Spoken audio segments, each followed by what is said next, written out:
Assamese education YouTube চেনেলটোলৈ আপোনালোক সকলোকে স্বাগতম জনাইছোঁ। আজি এইটো ভিডিঅ'ত আলোচনা কৰিম কেইটামান ইম্পৰ্টেণ্ট কুৱেশ্যন। ইয়াতে 19টা কুৱেশ্যন আছে। আপোনালোকে কমেণ্ট কৰি জনাব এটা কুৱেশ্যনৰ উত্তৰ। এই প্ৰথম কুৱেশ্যনটোৰ উত্তৰটো আপোনালোকে সকলোৱে কমেণ্ট কৰি জনাব, ঠিক আছে। আৰু এইখিনিতে কৈ থ'ব বিচাৰিছোঁ, আপোনালোকে যদি আমাৰ চেনেলৰ ভিডিঅ' চাই ভাল পায়, চেনেলটো ছাবস্ক্ৰাইব কৰিব, ভিডিঅ'টো লাইক কৰিব আৰু সকলোকে শ্বেয়াৰ কৰি দিব। চ' ভিডিঅ'টো আৰম্ভ কৰোঁ। এইটো ভিডিঅ' আপোনালোকে মক টেষ্ট হিচাপে ল'ব পাৰে আৰু আপোনালোকে কুৱেশ্যনটো মই উত্তৰটো নোকোৱাৰ আগত আপোনালোকে কমেণ্ট কৰিব পাৰে, ঠিক আছে, উত্তৰবিলাক, যাতে নিজকে আপোনালোকে পৰীক্ষা কৰি চাব পাৰে, আপোনালোকৰ পৰীক্ষাৰ কাৰণে সুবিধা হ'ব। প্ৰথম কুৱেশ্যনটোত আছে, what is the name of the largest tributary of the Brahmaputra river? Brahmaputra নদীৰ বৃহত্তম উপনদীখনৰ নাম কি? অপশ্যন 4টা দিয়া আছে। 4টা অপশ্যন মই কৈ নাযাওঁ, আপোনালোকে নিজে এবাৰ চাই ল'ব। শুদ্ধ উত্তৰটো হৈছে অপশ্যন নাম্বাৰ B2, সোৱণশিৰি হৈছে ব্ৰহ্মপুত্ৰ নদীৰ বৃহত্তম উপনদী। মনত ৰাখিব, largest tributary of the Brahmaputra river is Subansiri. Option number B is the correct answer. Question number 2, when was the state of Assam form? Assam ৰাজ্যখন কেতিয়া গঠন হৈছিলে?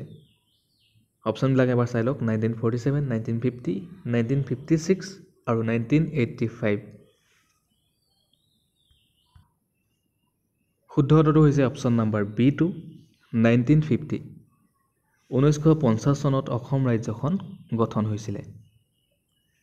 The state of Assam form in 1950। Question number 3, when was the capital of Assam shifted to Dispur? অসমৰ ৰাজধানী কেতিয়া দিছপুৰলৈ স্থানান্তৰ কৰা হৈছিলে? এইটো কুৱেশ্যন খুব ৰিপিটেড কুৱেশ্যন হয়, প্ৰায়ভাগ আছাম পুলিচ বা SI এক্সাম, আছাম পুলিচৰ তাত আহি থকা দেখা যায়। কেতিয়া অসমৰ ৰাজধানী দিছপুৰলৈ স্থানান্তৰ কৰা হৈছিলে? ইয়াৰ শুদ্ধ উত্তৰটো হৈছে অপশ্যন নাম্বাৰ C2, 1973, ঠিক আছে, 1973 চনত। চ' বহুতৰে আচলতে কনফিউজন হয়, 1972 বুলি কৈ কিছুমানে, ঠিক আছে, কনফিউজন কেতিয়াও নকৰিব। ইয়াৰ শুদ্ধ অপশ্যনটো হৈছে 1973 চনত, 1973। Question number 4, when was the high court establish in Assam? অসমত কেতিয়া উচ্চ ন্যায়ালয় স্থাপন কৰা হৈছিলে? অপশ্যনবিলাক এবাৰ চাই লওক। শুদ্ধ উত্তৰটো হৈছে option number D2, 1 March 1948। 1 March 1948 চনত উচ্চ ন্যায়ালয় স্থাপন কৰা হৈছিলে অসমত। Question number 5, who was the first vice chancellor of the university of Guwahati? Guwahati বিশ্ববিদ্যালয়ৰ প্ৰথম উপাচাৰ্যজন কোন আছিল? এইটো কুৱেশ্যন বহুত ইম্পৰ্টেণ্ট কুৱেশ্যন হয়, very very important question. So' সকলোৱে কমেণ্ট কৰক, ঠিক আছে। যিমানখিনি এতিয়ালৈকে ভিডিঅ' চাই আছে, এইটো কুৱেশ্যনলৈকে ভিডিঅ' চাই আছে, স্কিপ নকৰাকৈ তেওঁলোকে চবেই কমেণ্ট কৰক। ইয়াৰ শুদ্ধ উত্তৰটো হৈছে option number A2, Krishnakanta Sandikoi. Guwahati বিশ্ববিদ্যালয়ৰ প্ৰথম উপাচাৰ্য আছিলে Krishnakanta Sandikoi. Question number 6, what is the name of the first college establish in Assam? অসমত স্থাপন কৰা প্ৰথম কলেজখনৰ নাম কি? শুদ্ধ উত্তৰটো হৈছে option number C2, cotton college. অসমত স্থাপন কৰা প্ৰথম কলেজখনৰ নাম হৈছে cotton college.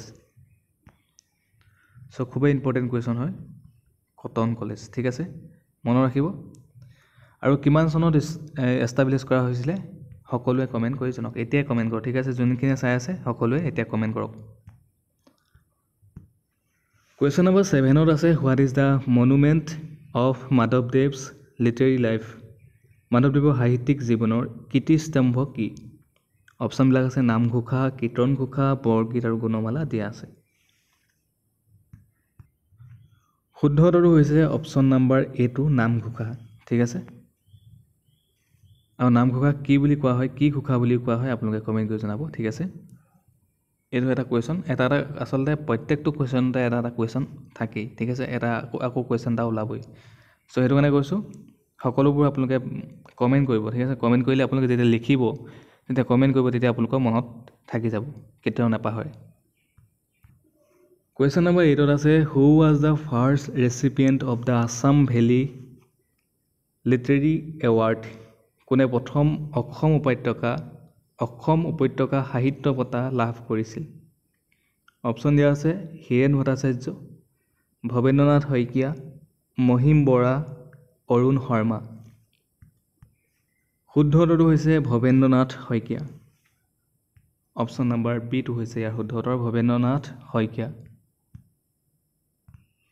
Question number 9, who was the first recipient of the Srimanta Sankardev award? কোনে প্ৰথমে শ্ৰীমন্ত শংকৰদেৱ বঁটা লাভ কৰিছিল? বহুত ইম্পৰ্টেণ্ট কুৱেশ্যন হয় এইটো। শুদ্ধ উত্তৰটো হৈছে অপশ্যন নম্বৰ চিটো কীৰ্তিনাথ হাজৰিকা। অপশ্যন নম্বৰ চিটো হৈছে ইয়াৰ শুদ্ধ উত্তৰ। The first recipient of the Srimanta Sankardev award is Kirtinath Hazarika. Question number 10 আছে what is the name of the temple located in Manikut hill of Assam? অসমৰ মণিকুট পাহাৰত অৱস্থিত মন্দিৰটোৰ নাম কি? শুদ্ধ উত্তৰটো হৈছে অপশ্যন নম্বৰ ডিটো হয়গ্ৰীৱ মাধৱ মন্দিৰ। মণিকুট পাহাৰত অৱস্থিত মন্দিৰটোৰ নাম হৈছে Hayagriva Madhava Mandir. Question number 11 in which year was Nilmani Phukan awarded the Jnanpith award? Nilmani ফুকনক কোন চনত জ্ঞানপীঠ বঁটাৰে পুৰস্কৃত কৰা হৈছিল? এইটো কুৱেশ্যন এছআই এক্সামত আহিছিলে, আছাম পুলিচ এছআই এক্সামত আহিছিলে। চ' খুবেই ইম্পৰ্টেণ্ট হয় আছাম পুলিচৰ কাৰণে। আছাম পুলিচৰ এক্সামত আচলতে জ্ঞানপীঠ এৱাৰ্ডৰ পৰা কুৱেশ্যন আহিবই। Assam police SI AB UB so' গোটেইখিনিৰ কাৰণে, কনষ্টেবল সকলোখিনিৰ কাৰণে। ইয়াৰ শুদ্ধ উত্তৰটো হ'ব অপশ্যন নম্বৰ চিটো 2021 চনত 2021ত। Question number 12 when was the Assam medical college establish? Assam চিকিৎসা মহাবিদ্যালয় কেতিয়া স্থাপন হৈছিলে? শুদ্ধ উত্তৰটো হ'ব অপশ্যন নম্বৰ বিটো 1947। 1947 চনত অসম চিকিৎসা মহাবিদ্যালয় স্থাপন হৈছিলে। Assam medical college establish in 1947, 1947 চন। অপশ্যন নম্বৰ বিটো হৈছে ইয়াৰ শুদ্ধ উত্তৰ। Question number 13 who translated the Ramayana into Assamese? Ramayana কোনে অসমীয়ালৈ অনুবাদ কৰিছিল? ইয়াৰ শুদ্ধ উত্তৰটো হৈছে অপশ্যন নম্বৰ ডিটো মাধৱ কন্দলীয়ে ৰামায়ণ অসমীয়ালৈ অনুবাদ কৰিছিল। Question number 14 who was the first Assamese chief justice of the Guwahati high court? Guwahati উচ্চ ন্যায়ালয়ৰ প্ৰথম অসমীয়া মুখ্য ন্যায়াধীশ কোন আছিল? শুদ্ধ উত্তৰটো হৈছে অপশ্যন নম্বৰ এটো হলিৰাম ডেকা। হলিৰাম ডেকা হৈছে গুৱাহাটী উচ্চ ন্যায়ালয়ৰ প্ৰথম অসমীয়া মুখ্য ন্যায়াধীশ। Question number 15 which river flows through Nameri national park? Nameri ৰাষ্ট্ৰীয় উদ্যানৰ মাজেৰে কোনখন নদী বৈ গৈছে? অপশ্যনকেইটা দিয়া আছে জীয়াভৰলী, ব্ৰহ্মপুত্ৰ, সোৱণশিৰি আৰু বৰনদী। কমেণ্ট কৰক এতিয়াই। শুদ্ধ উত্তৰটো হৈছে অপশ্যন নম্বৰ এইটো জীয়াভৰলী। ঠিক আছে, নামেৰী ৰাষ্ট্ৰীয় উদ্যানৰ মাজেৰে জীয়াভৰলী নদীখন বৈ গৈছে। Question number 16 when was presidential rule imposed in Assam for the first time? অসমত প্ৰথমবাৰৰ বাবে কেতিয়া ৰাষ্ট্ৰপতি শাসন বলবৎ কৰা হৈছিলে? ইয়াৰ শুদ্ধ উত্তৰটো হৈছে অপশ্যন নম্বৰ চিটো 1979ত, 1979 চনত।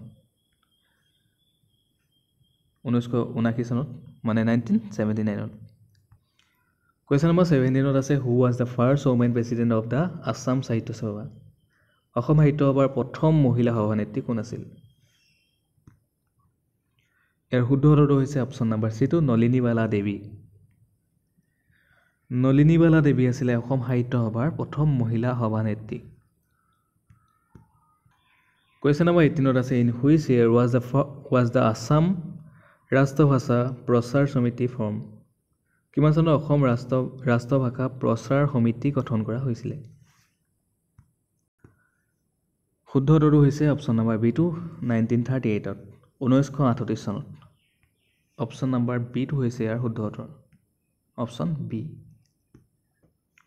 কুৱেশ্যন নম্বৰ 19ত আছে on which date is Medam Mephi celebrated every year? Medam Mephi প্ৰতি বছৰে কোন তাৰিখত পালন কৰা হয়? চ' মেডাম মেফি কোনে পালন কৰে আপোনালোকে কমেণ্ট কৰি জনাব। ইয়াৰ শুদ্ধ উত্তৰ হৈছে অপশ্যন নম্বৰ এটো 31 জানুৱাৰী তাৰিখে, 31 জানুৱাৰী তাৰিখে পালন কৰা হয় মেডাম মেফি। সো ধন্যবাদ। আজিৰ ভিডিঅ'ত 19টা কুৱেশ্যন আলোচনা কৰিলোঁ। যদি ভিডিঅ'টো ভাল পালে তেতিয়াহ'লে ভিডিঅ'টো লাইক কৰিব আৰু কমেণ্ট কৰিব, শ্বেয়াৰ কৰিব, চেনেলটো ছাবস্ক্ৰাইব কৰিব। ধন্যবাদ।